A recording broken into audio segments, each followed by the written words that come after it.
excited to have you here with me for story time. Today, we're going to be reading The Gummy Bear by Korey Jones. Ready? All right, here we go. With dinner ready, they found their seats. The koala bear family sat down to eat. Mom spoke of things that happened that day, of lunch with Aunt Ruth at a nearby cafe. Dad was liking his brand new job. "Would someone please pass me the corn on the cob?" "Zoe," said Dad, "how was your day?" "It was good," said Zoe. "I napped and played." Zoe and Dad said thank you to Mommy for making the dinner so tasty and yummy. When the meal was over and Zoe was fed, it was time for the bear to be tucked into bed. He found his pajamas and Dad tucked him in. He read him a story as the little bear grinned. When morning was here, the small bear arose. He yawned and stretched and touched his toes. He dressed himself and was ready for school. He waited for Mommy as he sat on a stool. "I love you," said Mum as the bear said goodbye. She leaned over and kissed him right on the eye. With backpack in hand, he marched by the grass, entered the school, and walked into his class. Miss Mossop stood to teach the bear. She always had something good to share. "Open your books to page 33, where you will find the letter G. Many great words start with this letter, like give and gum and go-getter." When Miss Mossop said gum, it stuck in his head. Soft, juicy gum in orange, green, and red. "I sure wish I had some," Zoe Bear thought. "I should go to the store where gum can be bought." When Zoe got home that afternoon, his mom said that dinner would be ready soon. "I should ask her for gum," thought the small gray bear. "I'm sure my mom would be willing to share." "May I have some gum?" said Zoe to Mum. "Zoe," said Mum, "bears don't chew gum."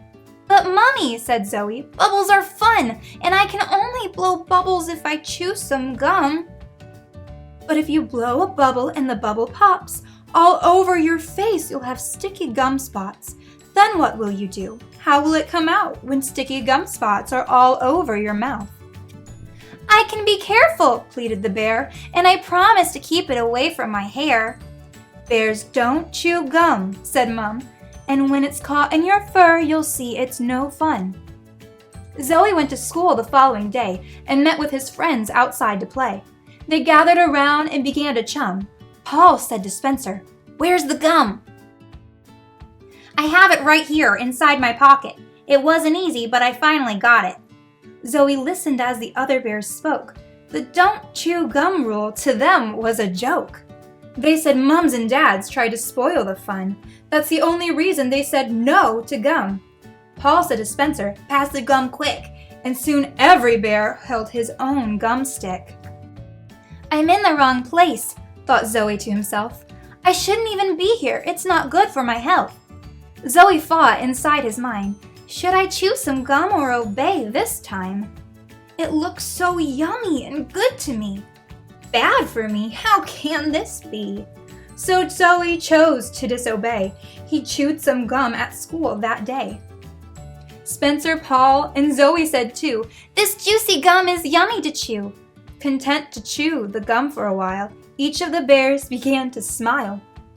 For as surely as Y follows the X, something worse would happen next. What could be worse than bears chewing gum?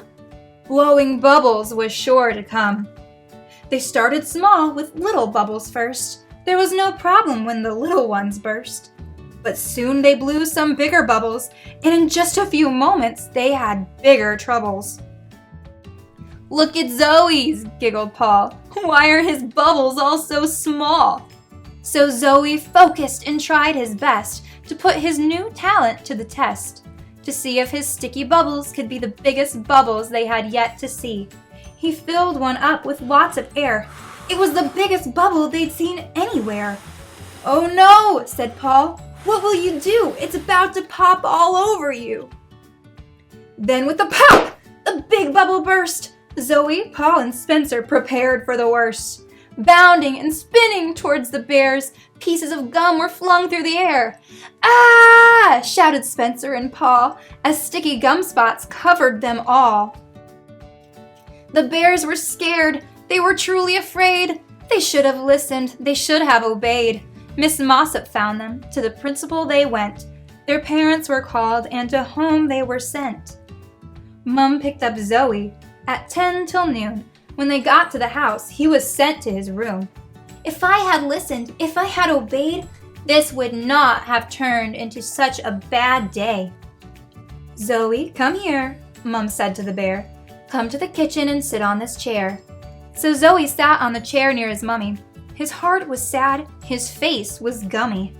There's only one way to clean up this mess, so Mom took the scissors and did her best. Clipping here and clipping there, some parts of Zoe were truly now bare.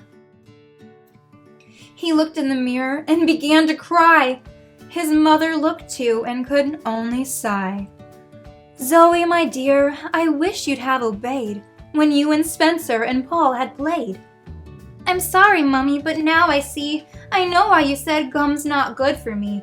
I remember you said that bears don't chew gum. I believe you now, that bubbles aren't fun. The next day at school, the three bears played. Each of them said that he wished they'd obeyed.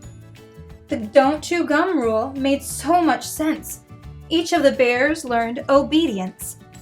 They looked at each other that day at school, and Spencer said, "Gummy bears aren't cool."